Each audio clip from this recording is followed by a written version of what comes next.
everybody, Lee here. Thank you for watching and or listening to this week's episode of Leading with Lee. I'm so excited that you are here to listen and hear about life, leadership, and legacy. Man, hasn't it been a great year?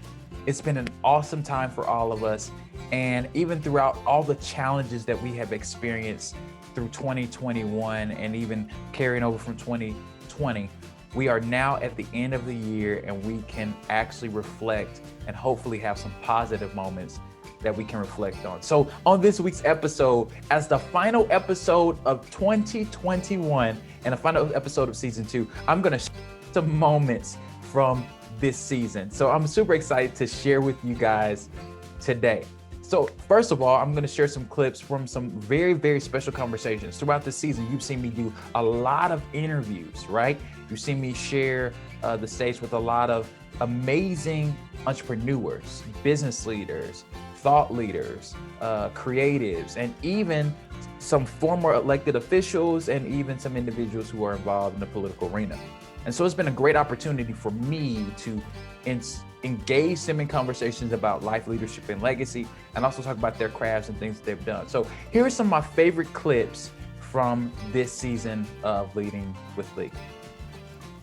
I had to get to that place where I got away from the media, from all the highlight reels and all the nonsense. And I said, Dre, at the end of the day, when you look at your life, and I made a post about this the other day, and I said, it's only 2 people in this life that you need to impress. I don't know if you saw this, but I made this post and I said, 2 people in this life need to be impressed. And some of my friends, I had this conversation with them. They were like, what?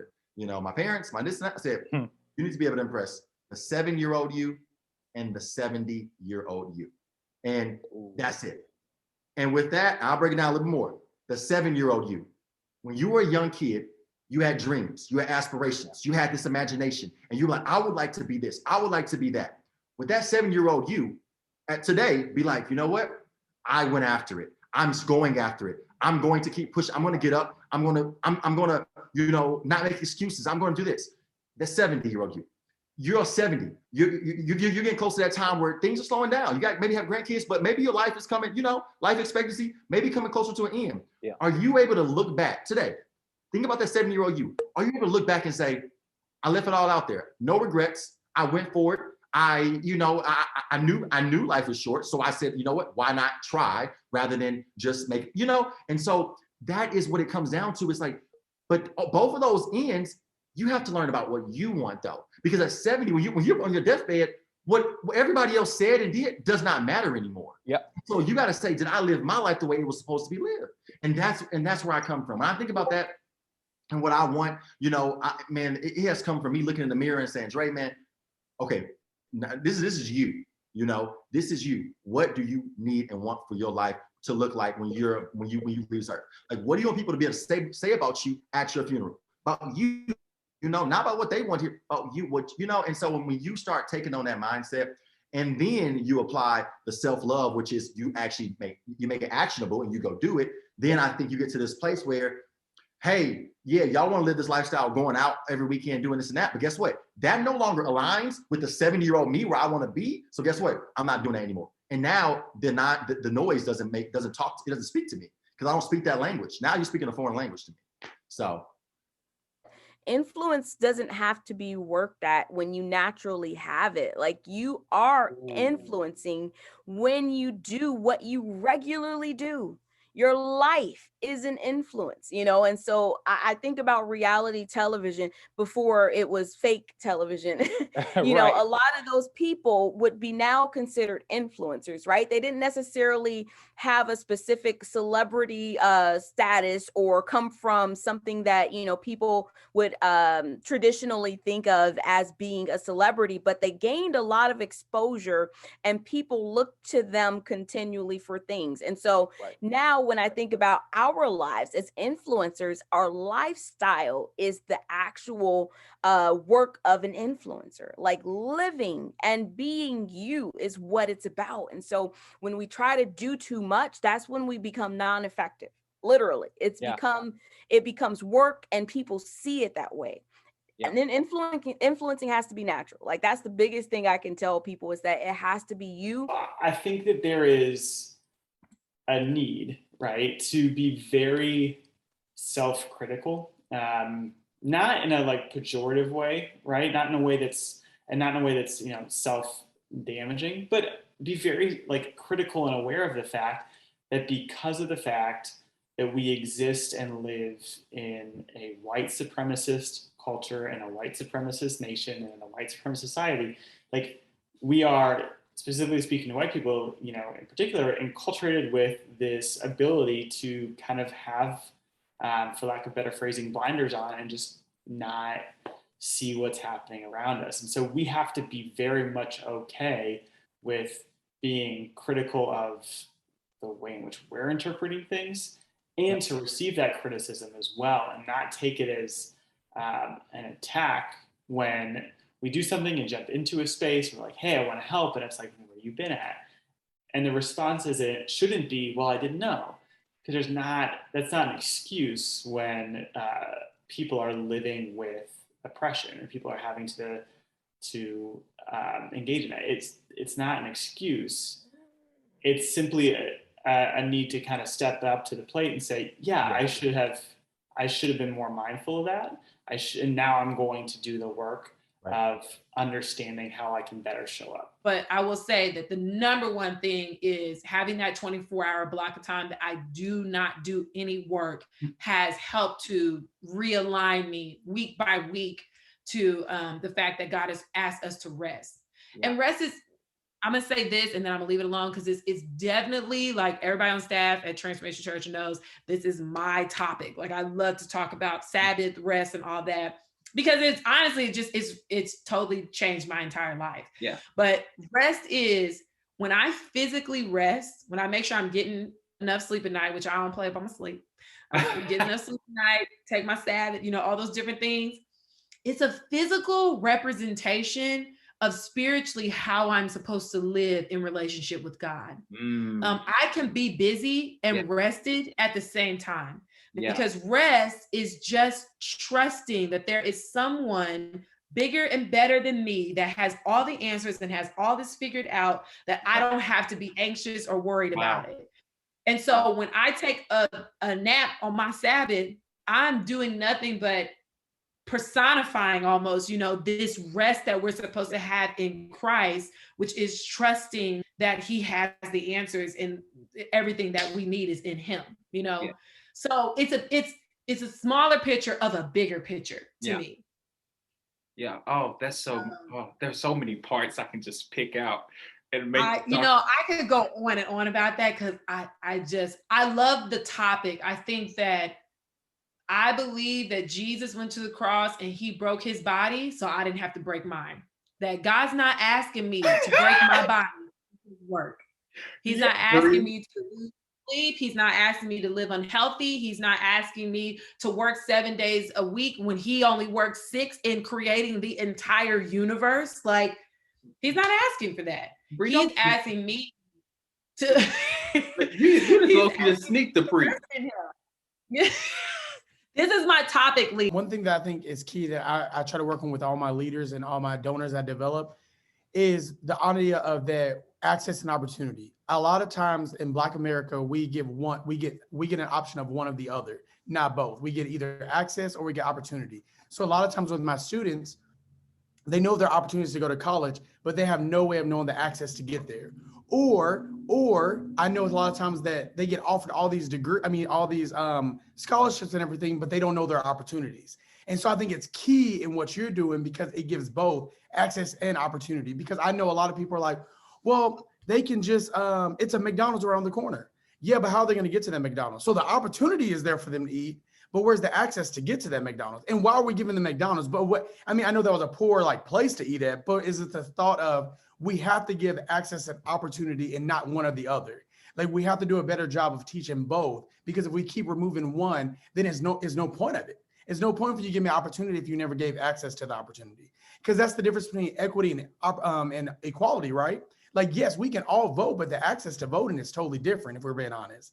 Yes, I can get a PhD, but my access to a PhD is totally different, because the spaces I have to walk into, the applications I have to fill out, the money I have to spend to get into the application or to get into the degree program changes. And so I think the big thing that we have to work on, like you said, is creating access and opportunity, not just one or the other, because someone will always be left out of the equation if we only offer one or the other. So, Man, wasn't that incredible? Man, there were so many impactful things that they shared and was super impactful for me. And I'm so excited that I got to hear from them.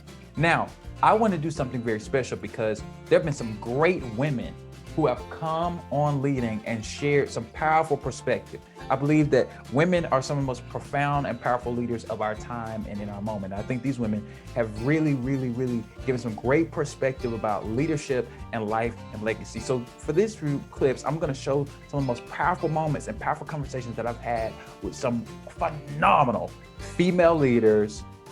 Check this out. Is simply take personal days. I am very unapologetic about who I am and what I stand for. And I realized that it's interesting. I had to write that down, what you just said, Drew. I call Lee Drew. What you said about bringing your passion into your career, because I was just like, in order for me to really fulfill this position, I have to be who I am. I cannot accommodate to their needs. I have to be who I am, not only for myself, but for the students that I'm recruiting. It'll hurt them and it'll hurt me. And so just really learning how to navigate my voice, being myself. And I'm going to take this out of this, take what you said out of this discussion today, bringing my passion into my career, really expanding my voice. Well, some days I don't. And some days I get to the end of the day and I think I didn't really love people today, which is not a fun pill to swallow. But I will say something that I keep top of mind is I have really reached out to mentors and people that are older than me. So many executives. If you just shoot your shot on LinkedIn, I guarantee you people will respond. Some won't, most of them will. So I have really learned, you would be shocked at the things executives will tell you in private. I have talked to people in C-suites of Fortune 500 companies who have told me I struggle with my self-worth. And I walk into boardrooms and I still think people are thinking this about me. And so when I'm doing business, I try to remember that you bring your business self, but there's another self behind that is going through something. You can ask any person any day of the week. In my highest seasons, when I'm being named Oklahoma's 40 under 40, I have something going on that's hurting my heart. Yep. And so I try to keep that in mind and connect with people and see them beyond just the business we're talking about. And there are boundaries and things that are appropriate and that aren't. But I will shoot for the heart if I can. Yeah. During this time, though, it's so interesting because God pulled me out of doing one-on-one therapy and had me do more organizational work. And all 2020, I was like, oh God, I want to get back in. You know, everybody needs me right now, thinking I was a superhero. And I had so many inquiries. And what I realized right now is that, you know, we want to connect with us, you know. All of the inquiries that I've had through Psychology Today and, you know, people reaching out to me are all Black women, maybe 2 Black males, right? We're looking for similar faces. We're looking for someone who can understand. And what has happened is the outlook on therapy has changed. And I'm so grateful for that, because we used to think, now that's taboo, or something has to be wrong with you, or, you know, as my grandma would say, now you shouldn't go see a shrink. But really, that has changed. And so especially for the millennial generation. So I'm so proud, you know, of us, because we are reaching out, we are going to therapy, and we're normalizing the fact that nothing has to be wrong with you, but just having someone to, you know, really process. We all have trauma. We've all experienced something, right? And so having that opportunity to process has been so good. I work with a lot of professionals, and I will say I've seen an uptick in therapy. When a woman looks at a job description, she determines whether or not she's qualified by the job, or qualified for the job by seeing if she's 80% qualified. So if she's less than 80% qualified, she will go after the job. A man looks at a job description, sees 60% qualification, and applies for the job, and will generally get the job, being inexperienced. Why? Because men take the risk. Women look to be validated in the fact that they've accomplished all these things. Wow. Men look for room to grow, right? Wow. Wow. So I would encourage women to take more risk. Go after a job that you're not really qualified for. You may be 60% qualified for. Sell yourself. Okay. And I think when you've hit rock bottom and you've experienced so much hurt, so much pain, so much sadness, so much grief, so much loss, rejection, anxiety, guilt, shame, and you finally come out of it, God blesses you to come out of it. And you come out of it not even looking like what you've been through. Like, I finally understand what the saints have been saying for all these years, that you don't look like what you've been through. So when sorry, you I'm trying to be churchy. I'm trying not to be real churchy right now. I'm sorry. I try not to be like that on my podcast, but it just comes out, you know. But I just came out of it. And when I came out of it, I just felt so emotional, and I still get emotional when I worship God, because I look at statistics and just kind of like remembering how low I was and how broken I was, and just how God pulled me out of that. And I mean, did like a 180. It wasn't overnight now. It was a lot of work, but did a 180 on my life. You want to give back, right? Like you want other people to know that healing is possible with God. God can do amazing things. Even when you were in your mother's womb, he knew you were going to go through everything you went through. He has a purpose for it. Because I wouldn't have been effective as a therapist. I wouldn't have been effective as a mentor. I wouldn't have been effective as a group facilitator, podcaster, preacher, if you want to call it, speaker. I wouldn't have been as effective if I had not went through what I went through. And so I think that's very, very important, is when we overcome something or when we learn something, that we then turn around and pull somebody else up, or we help or bless someone else so that they know that there's hope.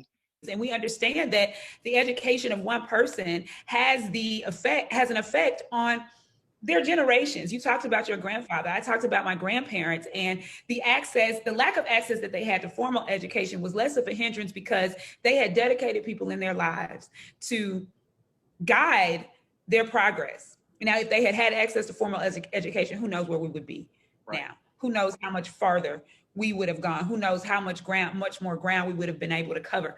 And so my hope is that, one, we become more equitable and understand this right to know, this right of education, this right of knowledge that we should all have access to. And we need to fight like heck to make sure that our children have the access. Access is one of the greatest divides between the haves and the have-nots. And so it is not because students who have been able, have generations of Harvard graduates and generations of Yale graduates, it's not because they're smarter. It's because they've had the access. And so I want education to look like building these networks. We often use this adage, it's not, what you know, but it's who you know. It's both, right? And so we know a lot, but without having the networks, we're going to be stagnant. And so I want education to look like building networks. I want education to look like equity for every single child that wants it, every single family that wants access to it. No one should be denied it, and it should be adequate. We've been having this conversation. We've been arguing about this for generations, and there's no argument there. It is justice to allow people wisdom, right? If the Lord can grant wisdom liberally, we can't do it. Wasn't that incredible? I mean, it was super exciting to hear from those ladies and the impact that they have on the respective spaces, and just hear their perspective about the world and what they are doing in their own personal leadership. And I really, really was inspired by them. And I'm so hopeful to have many of them come back on and share what their progress has been on leading. It was so exciting to hear from them. But this last section right now is going to be from yours truly. Now, throughout most of the season, as you well know, I've been interviewing a lot, and it's a lot of circumstances that are involved in that, but it has given me an opportunity to really hear other people's perspective. But in those moments, I have said some things that might have been impactful. I've said some things that might have really encouraged that person, or they said something that really sparked an idea in my mind. And so I want to share some of those moments, and even some of the things that I wanted to encourage people with through Leader Tips Live, which I encourage people to watch and go back and see those events. But these are some moments where I have shared some things and been inspiring. So I hope that you enjoy this. You said something that really struck me, and it made me think of this, that like, let's look at even some of the biggest artists we think in music. Like the greatest artists had hits over the decades. Yep. Not in a specific amount of time. Like they were able to have hits. You know, I can think of several artists. I mean, Michael Jackson had hits in several decades. Yeah. Beyonce has had hits in several decades. You go on and on with all these people who have consistently put out hit songs after hit song. Yeah. Because the difference in them and some of these people that we don't talk about anymore, but we have the memories of, it's like, oh yeah, I remember that artist. They were fun when they had their three songs. The one, right? The ones there that three, right. The three big songs they had. The ones that had lasting power did exactly what you said. They went deep and they were able to spread in the silence. And what came to my mind when you said that was how important balance is in our lives, right? How it's necessary for us to realize that we are in this life, in this world to engage, right? That life is not isolated. You know, the most dangerous place that somebody could be is in solitary confinement, right? Because you need human interaction.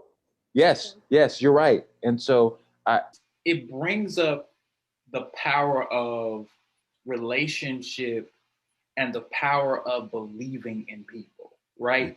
Because one of the problems that we have in our culture is we don't give people we give people opportunities based on what we perceive as their value to us and not what we can give to them for them to be themselves. Yeah. And that is one of the fundamental problems within business culture, within spiritual culture, within just people don't understand this simple fact. And I've said this so much in the last week or so, is the problem in how we think about relationships. We always operate in relationship or in connection with people based on the premise of what we can get.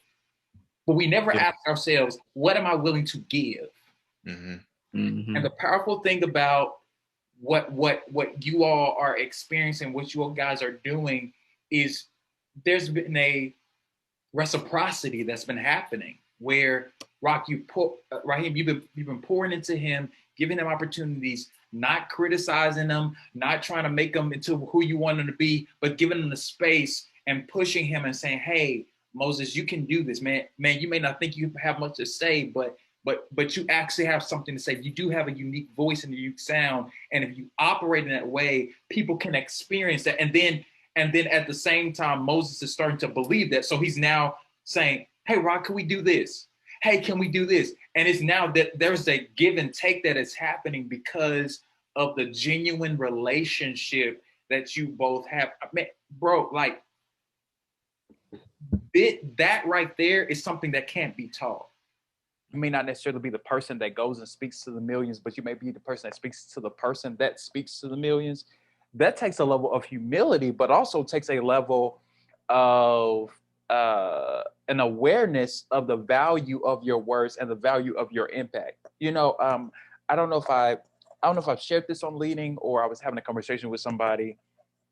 You made me think about how one of the big realities we don't think about when we look at professions is a lot of times when we talk about things like the presidency in comparison to something like being a superstar singer. Singers sit up there and sing in front of thousands of people every single week. But when we talk about the president, there's probably 20 people at most in that room when he or she is making a decision. But it's affecting millions of people. So it's about the perspective. And I think that's what you were getting. And I think that's so good. It's about the perspective about what it is that you're doing. And I think that's so good. You know, it's crazy because a lot of times we judge ourselves by what we have done in comparison to other people. And we never actually judge ourselves by the distance we have gone from the moment or from the place that we were previously. Like, it is important for you to recognize that, fam, if you got something done, if you completed a project, if you got the degree, if you went to a class, if you stepped out, if you changed your diet, if you just woke up earlier, if you did it one time, that is a step forward. It doesn't mean that you are irresponsible or jacked up because you didn't take or you didn't do it at all. Like, it takes a lot of courage to take the first step.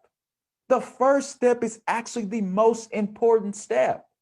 For me, with Leading with Leah, and I've shared this many, many times before, my first step was me saying in 2018 to one of my best friends, man, I'm going to host this seminar. Man, I'm going to host this event where I'm going to share about leadership. I don't really have no money. I can't charge people for this. I can't do that. But I don't have money to set up a venue or anything like that. But I'm going to step out and do this because I believe that I have something to say. I have something to share. And I think that that's the thing that many of us need to learn. We need to learn that, honestly, it is about you taking the step. It's not about when you took the step. It's the fact that you did take the step. Well, once again, thank you so much for watching, listening, subscribing, and being with me throughout this season of Leading with Lee. I'm so grateful that I've gotten the opportunity to share over the last year about life, leadership, and legacy. This has been year 2 of leading in this form. I've been doing this thing for about 3 years now, and it's so encouraging every time I get an opportunity to sit in front of the camera and share and encourage people in their life, in their legacy, and in their leadership, but also inspire, equip, and empower them. And so I hope as we go into this holiday season, as we are going throughout this holiday season, you are able to reflect on the things that you've experienced, but you also are able to see that you can make a difference in the world, that in this critical mass moment, you are a leader and you have a capacity and level of leadership. God bless you. I love you, and see you next year.